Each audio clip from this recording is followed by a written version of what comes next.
All right, let's talk about the psychology of trading. Today, we're going to dive deep into the work of Mark Douglas to figure out what really separates the winners from the losers. And here's a hint, it is probably not what you think. So let's just get right to the big question, the one that drives so many traders crazy. You've got your charts, right? You've backtested a strategy, and on paper, it's a total rock star. But then, you go live with real money, and suddenly it all falls apart. You hesitate, you break your own rules, you lose. Why? Why does this keep happening? It's honestly one of the most frustrating puddles out there. And here it is. This is the answer, according to our source material. It turns out the secret to trading success isn't about finding some magical, holy grail system. Nope. The system itself, the methodology, that's only about 20% of the entire game. So what's the other 80%? Well, that's all psychology. It's what is going on right between your ears that's going to make or break you as a trader. That's a huge number, right? 80%? Okay, so let's really dig into what this whole 80% thing means. The core idea, the big takeaway here, is that your mental and emotional state is the single most critical factor in how you perform. You could have the greatest system on earth, but if you're trading with fear or you're undisciplined, you're still going to lose money. It's not the system, it's the person running it. And this quote from Mark Douglas, man, it just hits the nail on the head. It's really the foundation for everything we're talking about today. He says you can have kind of mediocre knowledge, but if you're in psychological control, you can make money. But on the flip side, you can have a fantastic system, and if that psychological control isn't there, you're going to be the loser. Think about that. It's a pretty radical idea, especially for people who spend years searching for the perfect indicator. The message is just crystal clear. You have to master your mind first. Without that, the best system in the world is totally useless. So if our mind is that important, you gotta ask, why? What is it about trading that makes our psychology so fragile? Well, to get that, you have to understand that the market it's just not like any other environment we deal with in our normal lives. It's a unique mental battlefield, one that's almost perfectly designed to exploit our natural human weaknesses. And here are the traps. Just think about this for a second. In most parts of your life, there are rules, there are limits. But in trading, the potential for profit and loss feels absolutely infinite. And that just triggers extreme greed and fear. A trade doesn't have a time limit. It doesn't end until you decide to end it, which puts all the responsibility squarely on your shoulders. And oh man, that last point, that is the most seductive, dangerous lie the market will ever tell you. Just hang on a little longer, it'll come back. That one thought has probably destroyed more trading accounts than anything else. This idea is so important to grasp. Let's compare it to a casino. You're playing blackjack, the hand ends, it's over. If you want to lose more money, you have to actively reach for your chips and place another bet. You're what we'd call an active loser. But trading is different. Once you put on a trade, you can become a passive loser.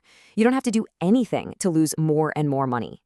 In fact, you have to take a very specific active step, like hitting the close button, just to stop the bleeding. And that inaction, that paralysis, it's a psychological killer. Okay, so if the market is this hostile battleground, how in the world do you survive? The key is to completely shift your focus. Stop looking at the external market so much and start looking at your internal one. Because the reality is, your trading world isn't shaped by the charts themselves, but by the beliefs you use to interpret those charts. It's all a filter. Douglas has a name for this. He calls it your mental environment. Think of it like your own personal inner landscape. It's made up of everything, all your past experiences, your memories, your beliefs about money and risk and success and failure. So when you look at a simple price chart, you're not just seeing objective data. You're seeing that data filtered through this incredibly complex, personal, internal world of yours. And this all boils down to one fundamental question you absolutely have to ask yourself. Are you seeing the market as it is? Or are you seeing the market as you believe it to be? Are you reacting to what's actually happening right now, or are you reacting to what you hope will happen or what you fear will happen? The difference between those two is, well, it's everything. The source material has this fantastic story that just illustrates this perfectly. Picture this. A man is standing on a busy street corner with a sign that just says, free money. He's literally handing out cash, and almost nobody took it. Why? I mean, who doesn't want free money? It's because their internal belief, there's no such thing as a free lunch, was so deeply ingrained, so powerful, that it completely overrode the objective reality staring them right in the face. We do this all the time in trading. We see a clear signal from the market, but we ignore it because it clashes with what we want to believe. So, what happens when our beliefs smack up against market reality? Well, we fall into this incredibly predictable, destructive cycle. It starts with these huge, inflated expectations of making easy money, right? Then the market does its own thing, which leads to disappointment and real emotional pain. That pain causes psychological damage, it shatters our confidence, and what comes next? Fear. And what does fear make us do? It makes us freeze. We hesitate, we miss good trades, and ultimately, we fail. Okay, so we've spent a lot of time defining the problem, the battlefield, the traps. Now, how do we fix it? How do we get out of that spiral? Well, we have to consciously rewire our own mental environment. We have to learn to think like a professional, and that means adopting a totally different set of beliefs about the market and about ourselves.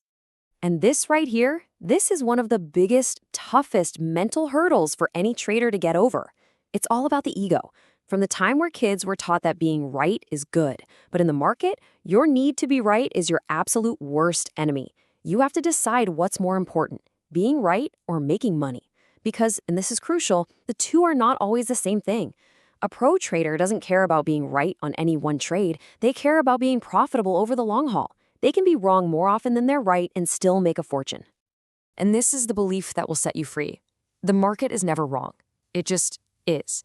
It's like the weather. You can't get mad at a hurricane for being a hurricane, and you can't get mad at the market for going down when you're long. Your opinion about what the market should do is completely and utterly meaningless. Your job isn't to predict what's going to happen, it's to react to what is happening, right now. So this is the new mental framework, the new code. First, you take 100% complete responsibility for your results. No more blaming anything or anyone. Second, you start thinking in probabilities, not in certainties. Any trade can fail. Third, you always predefine your risk before you ever get into a trade. Always. Fourth, you execute your rules without hesitation, like a machine.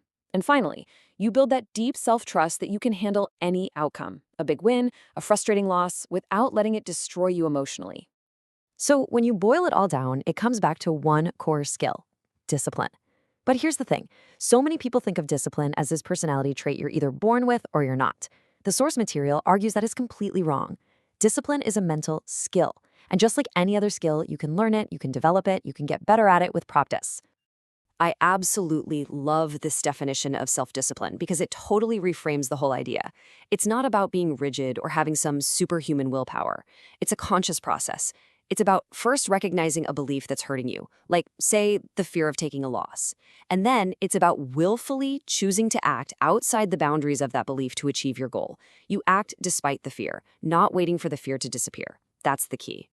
And how do you build this skill? Well, it's just like building a muscle at the gym. You wouldn't walk in on your first day and try to bench press 400 pounds, right? You'd get crushed. You start with the weight you can actually handle. It's the same in trading. You start with tiny, almost meaningless risk. Your goal at the beginning isn't even to make money. Your goal is just to follow your plan perfectly 10 times in a row. Then 20 times, then 50. What you're doing is building the habit of discipline, and that habit is infinitely more valuable than any money you make in the beginning. So, let's leave you with this final thought, a different way to look at this whole game. We are all taught to fear mistakes, to see them as failures. But what if you just changed your perspective? What if every trading mistake, every loss, wasn't a failure at all? What if it's just the market showing you exactly what you need to learn next, pointing you directly to the next mental flaw you need to work on, the next psychological skill you need to build? If you can truly make that shift, then every single outcome, win or lose, becomes a step forward on your path to becoming the trader you want to be.